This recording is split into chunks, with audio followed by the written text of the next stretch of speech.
Hello, it's Davey Mooney coming to you from the University of North Texas, where I run the jazz guitar program. I'm a Benedetto artist, Sunnyside Records artist. Got my Sunnyside discography up here that you may or may not be able to see with the glare, but we got Live at National Sawdust, the latest, Benign Strangers, Hope of Home, Perrier Street, improv book from Mel Bay called Personalizing Jazz Vocabulary, and getting the new book in shape, just going through it. It's so hard to miss or to not miss little tiny mistakes and things when you write a book. So many places to miss a fingering, etc., commas. But that's not what I want to talk about today. I want to talk about the Thelonious Monk song "Monk's Mood," which is really one of his deepest compositions. Deep, I guess that's in the eye of the beholder, but to me, just harmonically, rhythmically, melodically, and that other factor, I don't know, there's some kind of emotional thing. This song hits me in a particular place, and partially maybe because it goes back very far with me in my life as a musician. I remember there's a solo rendition of this tune on Steve Mazikowski's album Direct Access, which I believe is like 95 or so, 94, 95, something like that, on Blue Note Records, which is an amazing album. It's a little hard to find these days. I don't know that it's on that many of the streaming services, although a lot of the tracks are on YouTube. You can find them there. And he does a solo version of Monk's Mood, and that's actually the first time I learned how to do harp harmonics. Gotta hope I can do them right now.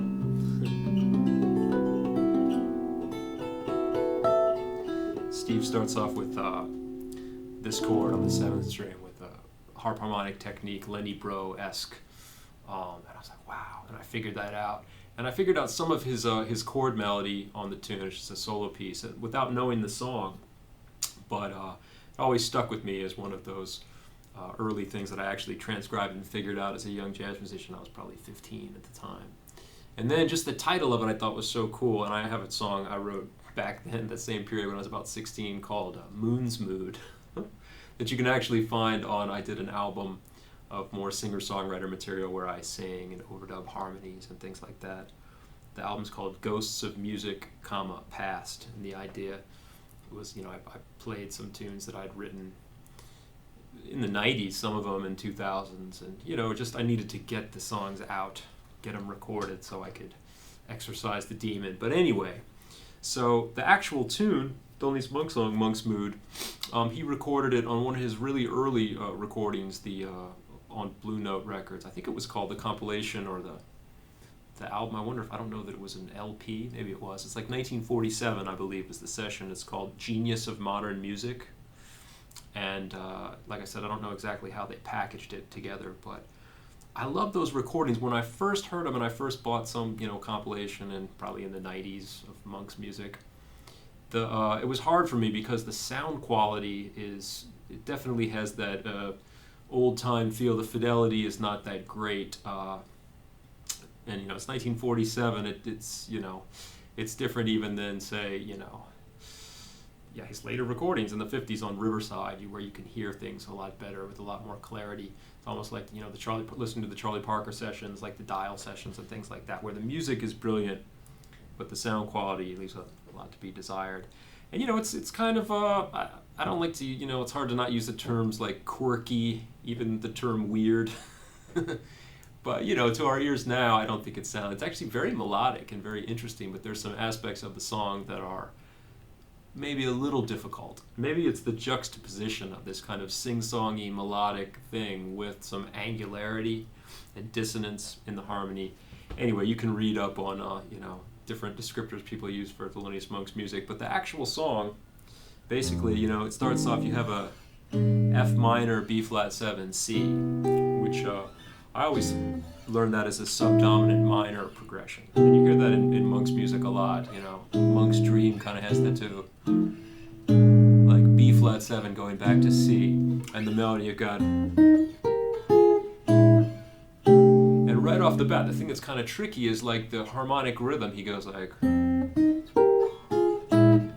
1, 2, 3, 4. So that C major hits on beat 4 of the first measure, and it's really interesting on the original recording of the drums. There's not really anything in that space. You have this beat, you have this 3 beats, 2, 3, 4.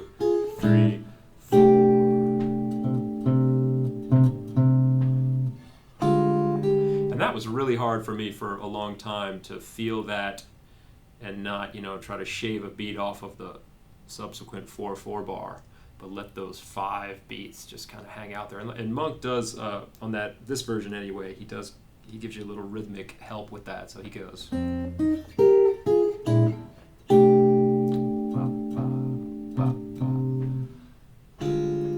But it's a little funny, right? And I think there are thirds. The horns are harmonized in thirds. Although I saw Peter Bernstein, I think, play it like that, where he had what are those, sixths or sevenths into thirds. So I kind of play it like that. So anyway, you have that, and then you have minor 2/5. So D minor 7 flat 5 to G 13, and you think, okay, well it's going to go to C again, but then Monk goes. The chord is D flat major, but along with that, there's this counter line where he goes.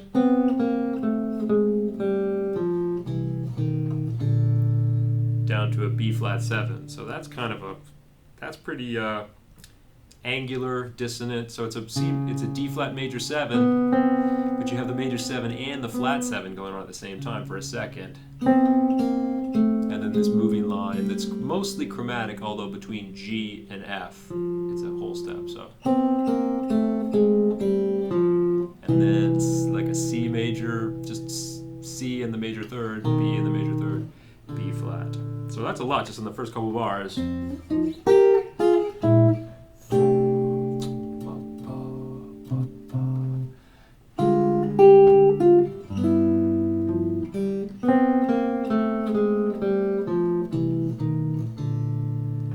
Part we've got B flat 7, but right, it's so dissonant. You got a B flat 7 and then a sharp 9 to an A7 flat 13 with the melody to a E7 flat 9, but it's also got the major 7 to an E flat 7 sharp 9 that also has the natural 9. So yeah, I don't know. You can't really, if you try to take like a chord scale approach to that, I think you're gonna come up short, or it's not gonna be particularly useful. It's just some. I think again, this is why, for some strange reason, I liken Monk's music to Tom Jobim's music, not because they sound similar at all, but there's just like these counter lines and things that are going on that kind of defy representation in a lead sheet. Although there's a great lead sheet in the Monk fake book that Steve Cardenas and Don Sickler put together. But, there's like more going on, and you can't just chord scale it out like you could, say, I don't know, a modal tune, like a Joe Henderson tune or something like that. Although not that I'm belittling that type of music at all, but there's something else. Like I can't say, okay, it's B mixolydian, B flat mixolydian to A super Locrian. I guess I could, but. And I also love on that original version in 1947, the horn right there. I forget who it is. Is it on alto? Is it somebody? I don't know. I'm not gonna guess and get it wrong. But they do this vibrato, this kind of old timey.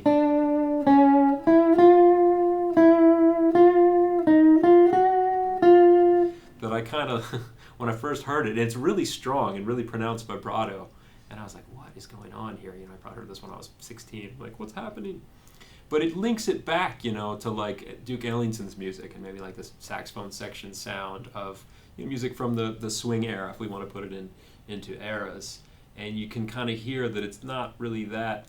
The tempo too of this tune, it's kind of like a dance tempo. It's not a super slow ballad like you would get later on in like the 50s and 60s and into today. But it's this kind of like.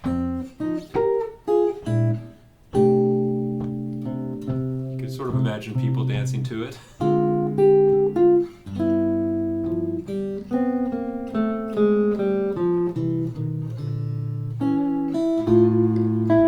can't really recreate guitar. But yeah, so you got that sequence of dominants too. B flat 7, A7, E E7, E flat 7. So it's kind of the same progression twice if you think about tritone substitution. B flat 7, A7, E7 is the tritone sub of B flat, and vice versa, E flat 7. And then you have this interesting D7 sus to like an E sus, although I kind of feel like that's the same sound in some ways. I don't know. It almost looks forward to Dolphin Dance or something. But so you have the melody. So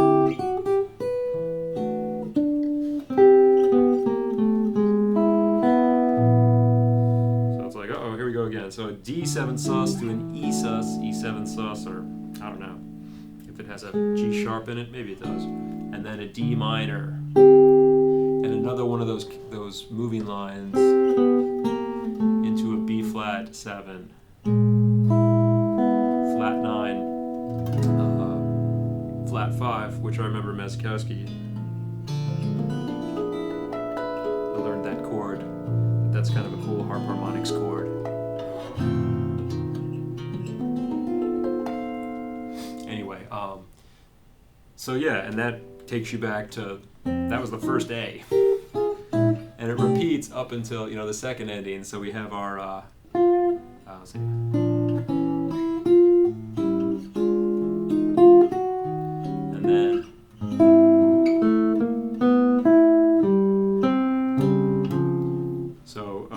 Instead of going to the D7 sus, it goes, B flat 7, A7, E7, E flat 7, then like an A flat 7, 13, a flat 13, G7 to D flat major 7 sharp 11, and it reminds me a lot of Panonica. How you have that. Sorry. At the end of the A section in Panonica, where you have a 2/5 in. Sort of a 2/5 in D flat, but then they stick the G7 in there too, and then still go to D flat. There's a similar like A flat 7, G7, D flat. You have that same thing in Panonica. So, and sometimes he doesn't actually do that the first time, but that's another Monkism, having the major 7, D flat major 7, and then having a little line go from G to F. So then the bridge, a whole nother can of worms. We got like a C sus, but really it's kind of like a B flat triad, then an A triad. So like a C7 sus, or a C Mixolydian sound to a diminished, C half whole diminished, flat 9, 13, A triad over C, A triad over C, and then an F sharp minor. So he's playing around with that like B flat triad, A triad, because an A triad with F sharp in the bass is F sharp minor 7. So you got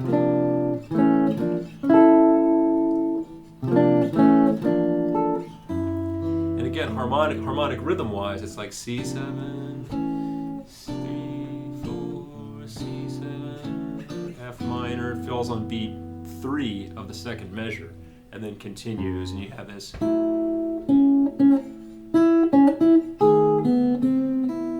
2/5 to E in measures 3 and 4, and he does a little in that space where the E is just hanging in different versions. He does different kind of like little boogie woogie fills, another thing that in Monk's music. In the original one, he goes so.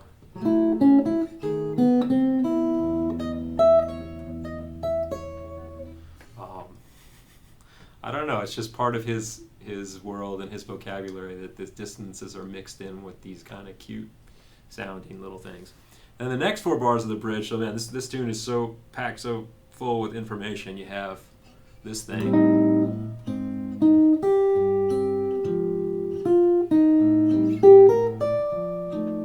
So like A minor 7 flat 5, A flat 7, G7 sus, A flat diminished, A minor 7 flat 5, right in one measure. So you have these stretched out harmonic rhythms and chords coming in on unusual beats. And then here we got a very dense kind of 4 chords in 1 bar. And I sort of think of that whole thing as the sort of almost like C harmonic minor, all those chords together. It doesn't exactly capture the sound, but rather than treating them individually, I sort of like generalize a little better. Into an F7, which of course, F7 from the third is A minor 7 flat 5. So it's kind of all in there. And that you could generalize, zoom out, and kind of group that harmony together to a certain extent. And then we have this. I love this part too. F minor to like an E flat minor with B flat in the bass, which is, you know, kind of a modern sound, I guess, if we want to use that term. 1947. What is modern music? But yeah, it's almost another way to think of that is like a like the 2 chord. It's like a Steely Dan chord, you know. I'm having a brain issue here, but you know, B flat minor 7 flat 6.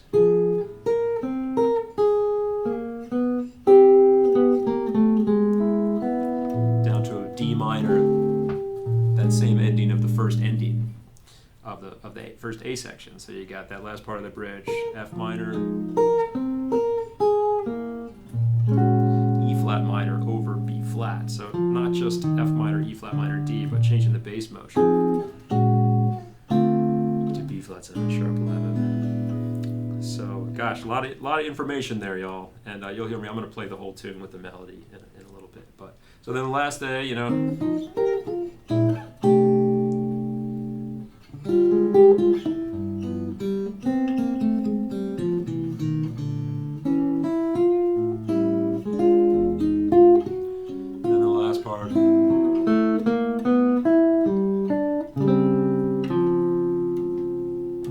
Almost the same as the second ending, but there's the rhythm is a little different. So instead of the first ending, you have anticipation and a 4 of the C, and then this last part you have the C hits on beat 1, and you have this little counter line, and that's the song. Some other things, I mean, I could spend way more time than I am here talking about this tune, but a thing that Peter Bernstein pointed out to me, shout out to Peter Bernstein, one of the great interpreters of Monk's music and jazz music in general.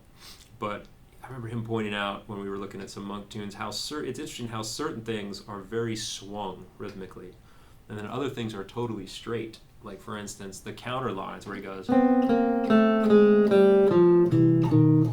when he plays them, they're like 100% straight, like a march. Da, da, da, da, da, da, da. Then other things like on the bridge where you have this part right here, he goes. It's very like dun, dun, dun, dun, triplet subdivision, or even like a dotted rhythm, like very bouncy, very swung. And there's also stuff that's kind of in between. And it just seems very specific because it's very tight on the recording. Then again, you can listen to other recordings and sometimes it changes. But that's another aspect of his music, that certain things are straight and certain things are swung, even in a, you know, I guess overall swing context. And you know, when I play on the tune, I guess you'll hear me play on it in a second, I tend to, if a chord, like I was pointing out those dominant chords and all the crazy alterations they have, sometimes when those dominant cycles, I try to just be kind of simplify a little bit what I'm going to play. Even just play the arpeggio, the dominant 7 arpeggio if it's B flat 7. Other times I'll try to refer to the melody, but I don't get caught up on, you know, trying to think of what is the chord scale for this dominant with these particular alterations when I'm soloing. And otherwise, you know, I just try to hang. I generalize that one part on the bridge where you have all those chords. Kind of think of it as just a C harmonic minor, G7 kind of thing. And yeah, I just try to stick with the tune and generalize where I need to generalize, be specific where I need to be specific, and you just got to play it a million times and, you know, analyze what sounds right and what doesn't, you know, within your knowledge of the style of playing ballads, Monk's music, chord scales, what have you, arpeggios. Hey y'all, surprise, quick edit. So I had a full version of this tune with the melody, the head in, and part of the head out, and it was just way too long. So I decided to edit out the melody and just improvise on the harmony. So you get a full chorus of me playing on it, and then another half chorus, and it's going to end right at the bridge when the bridge goes out. So I hope you enjoy this improvisation on the harmony of Monk's Mood. Thanks.